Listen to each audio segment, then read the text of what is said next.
Welcome back, Spurs fans, or one and all. I mean, even if you're not a Spurs fan, you're on this channel. We welcome you. Listen, the international break does all sorts of crazy stuff to folks, and we are no exception. Our guru, in-house encyclopedia of Tottenham, he has been raring to go, and so are we. And we have him hanging on by the tenterhooks. He's got that beautiful smile on his face. He's looking forward to join us on the other side. In the meantime, come on, you Spurs.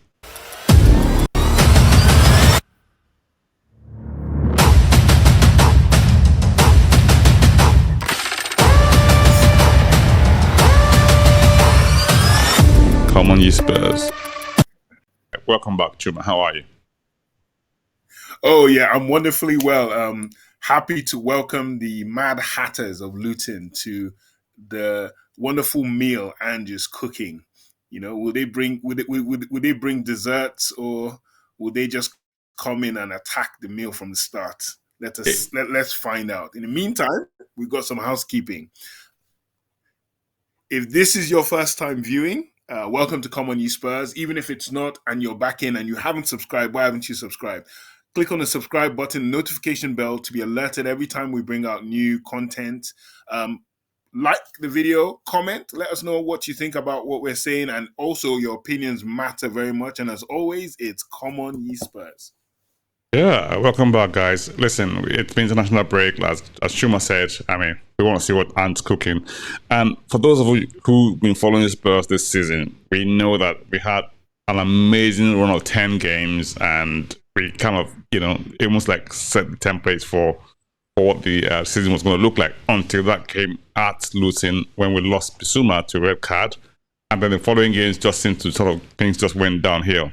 Now, some people will say that, is this where all the negative juju, if you like, against Tottenham are going to sort of reverse, if you like? Because, I mean, obviously, it gives us a chance to maybe reenact our season. How many more games left to the end of the season? 10 games or thereabouts. Now, is this where we go on a winning run? I know we said that against Fulham last week, or the last match, and it seemed to, we don't want to jinx. As football fans, that we kind of believe in jinxes and all those sort of things. Would love to hear your jinx, but yes. What do you reckon, Chuma? Well, it's like we went on the international break on a very, very low note, and losing to Fulham when we fully expected to win that game. I think it was the expectation that kills, as we're all Spurs fans. We expected to win the game. We didn't win. We lost the game, and we couldn't even vent because it just went straight into the international break. So that's just taking the edge off, I would say.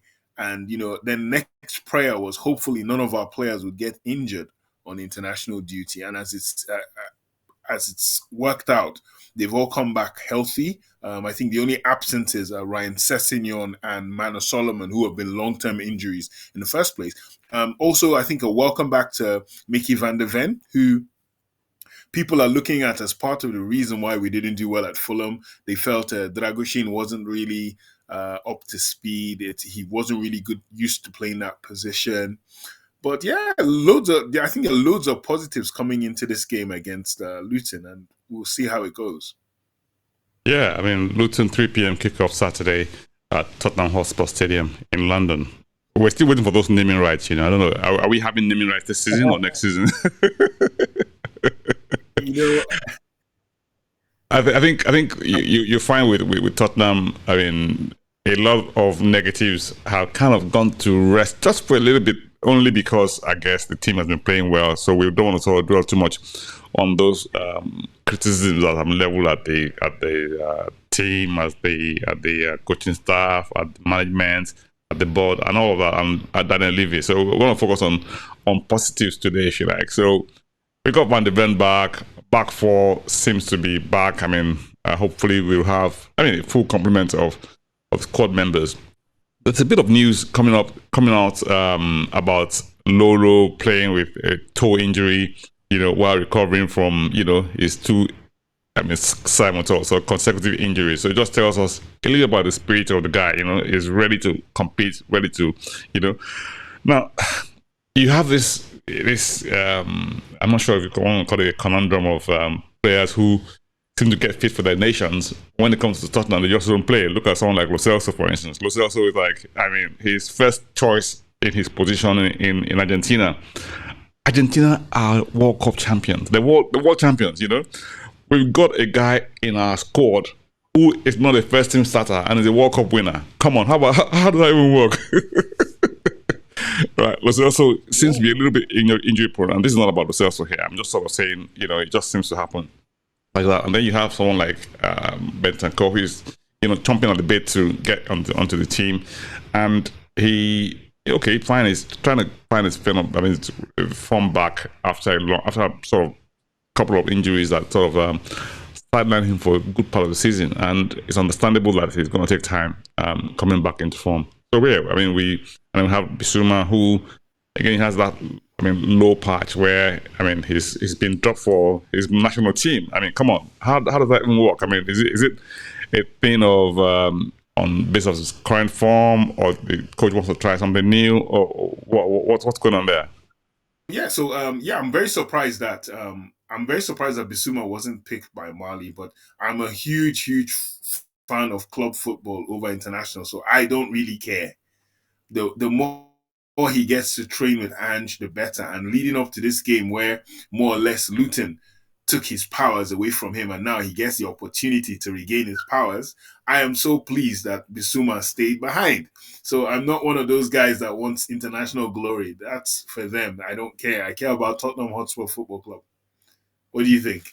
You know, sometimes when a player plays for your team and he also plays for your country as well, you think, okay, you want him to do well. Look, Harry Kane was playing for England and he was doing well for Tottenham. Yeah, it was fantastic, you know. I wouldn't want to see him not win at any level that he wants to sort of go out of place. So, hey, I guess for us, it's a plus that he's available to us and potentially injury-free because of the risk actually there with international football. When you go out on international break, there's always a huge risk that you can come back with an injury.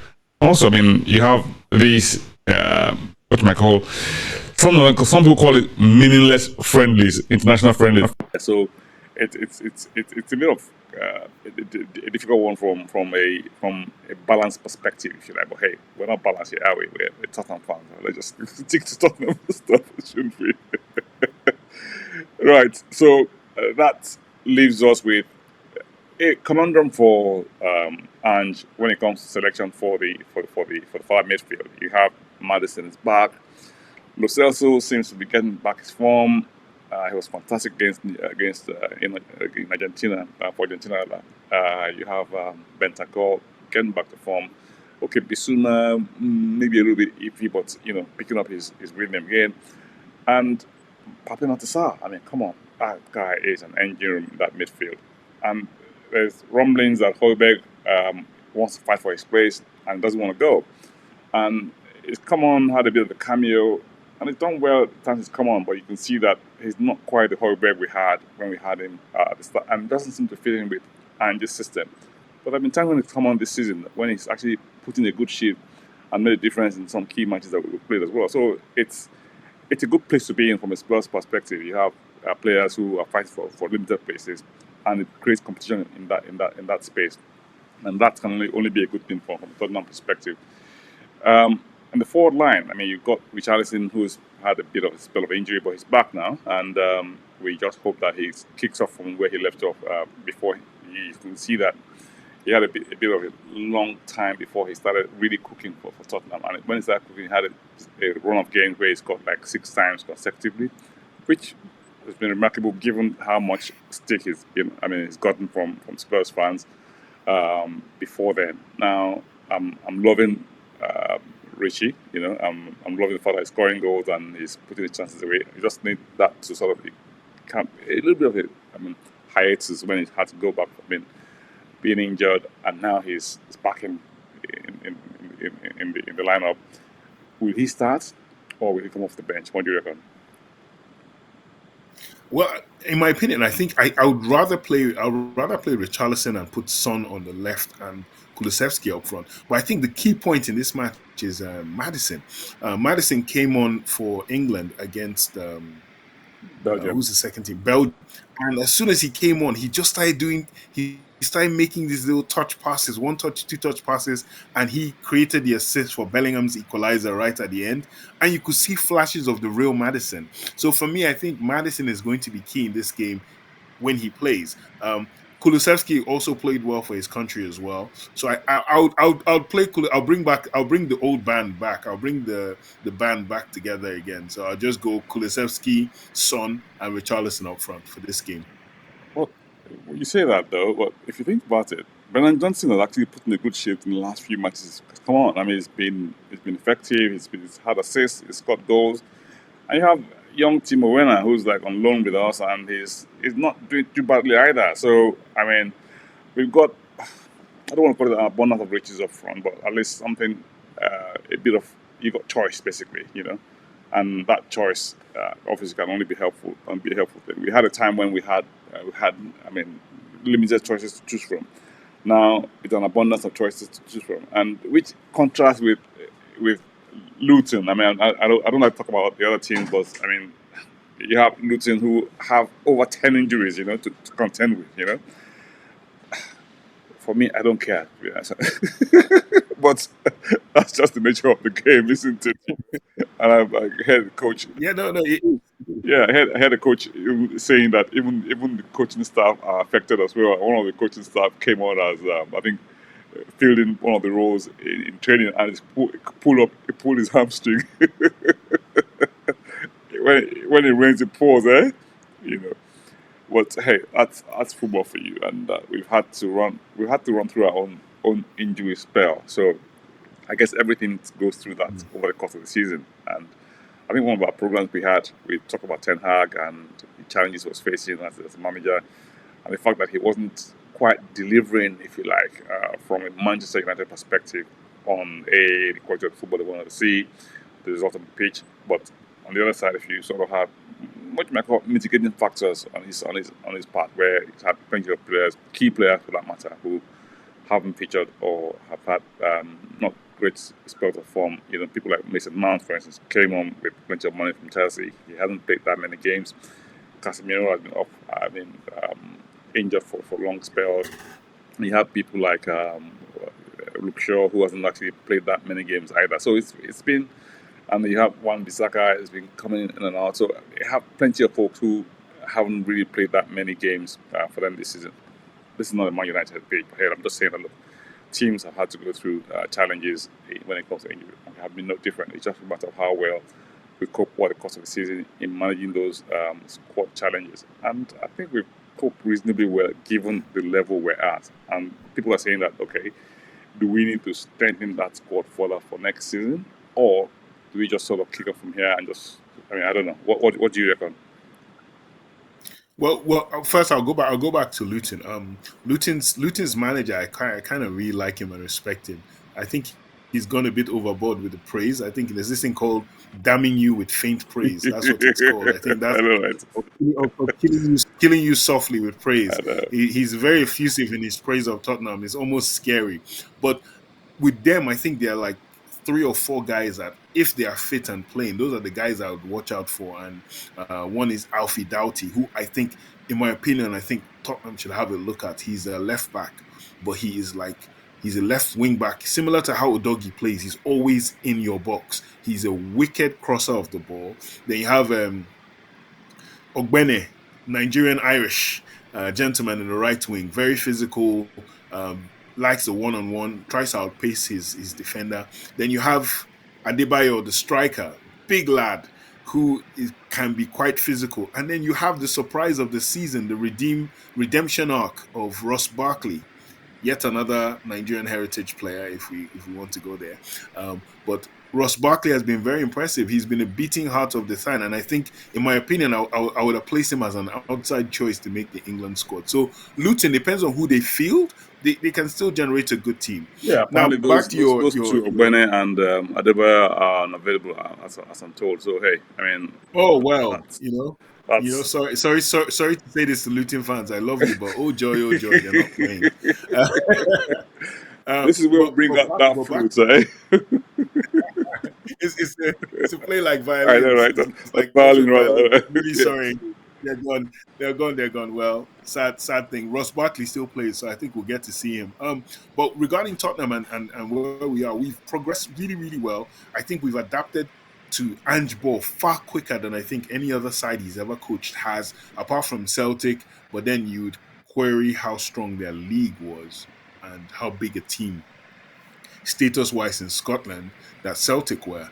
But if you go by just being regular and being a normal league, when he was in Japan, even when he was in Australia, his team struggled to make the top half of the table. Spurs have done this, I believe, effortlessly, and they're in a better place. Should we beef up? Of course, I think he needs two of each position to be of the same level. If you look at the form guide, like I was saying, we won 3 out of the last 6 matches. We lost 2 and we've drawn 1. Luton, on the other hand, have lost 4 and drawn 2.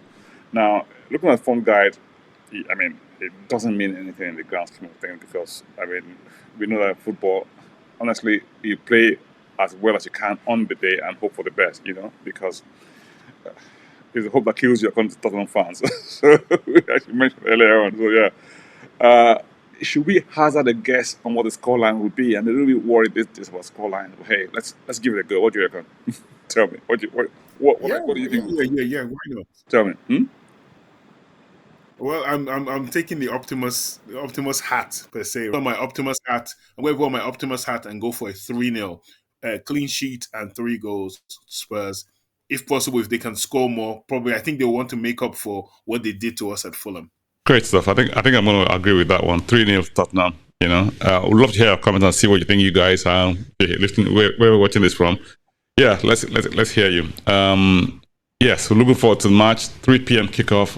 I'm not sure we're going to do a live stream. Too many technical challenges. We'll give it a shot, but we'll see. But I'm not too sure about that. But for now, guys, come on, you Spurs. Thank you so much. Come on, you Spurs, guys.